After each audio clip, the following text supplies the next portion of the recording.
மட்டும்தான் இருக்குது. பாசம்னு சொல்லி நம்மளை எங்கே கொண்டு போகுதுன்னா அறிவுக்கு புறம்பான செயல்களில் கொண்டு போகுது.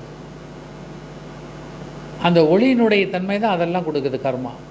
நீங்கள் எப்போவுமே இருள் தன்மையில் இருக்கணும். அப்போ ஒரு விஷயத்தை கேள்விப்பட்டால் கண்களை மூடி உங்களுக்குள்ளே சிந்திக்கணும் ஒரு 2 நிமிடம்.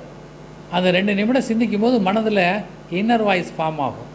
அதுக்கு தான் தியானம் பண்ண சொல்லுது. கண்ணை மூடி தியானம் பண்ணி பண்ணி பழகிட்டீங்கன்னு சொன்னால் உங்களுக்கு அந்த தன்மை வர ஆரம்பிக்கும். அப்போ ஒருத்தன் சொல்கிறத கண்ணை பொத்துனீங்கன்னா இது உண்மையா பொய்யா, ஒரு கேள்வி கேட்டால் இது பொய், அப்போ அதுக்கு தக்கவாறு நடக்கலாம். இது உண்மை, அதுக்கு தக்கவாறு நடக்கும். ஏன்னா உங்கள் கூட என்ன இருக்குது? இறைத்தன்மை இருக்கிறது. அதை நீங்கள் சுத்தப்படுத்தணும். அது இருளாக இருக்கிறது, மறைந்து இருக்கிறது.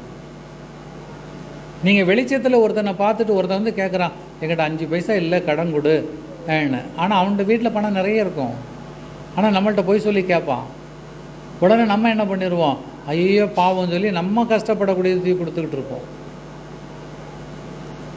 நிறைய இடங்கள் அந்த மாதிரி தான் நடக்கும். உண்மையிலே கஷ்டப்படுறவங்க இருப்பாங்க, அவங்களுக்கு தரமாட்டோன்னு சொல்லுவோம், இல்லை முடியாதும்போம்.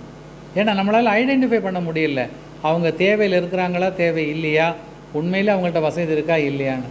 அதை கண்டுபிடிக்கணும்னு சொன்னால் நம்முடைய இன்னர் வாய்ஸ் அந்த இருள் தன்மை தான் இருக்கும்.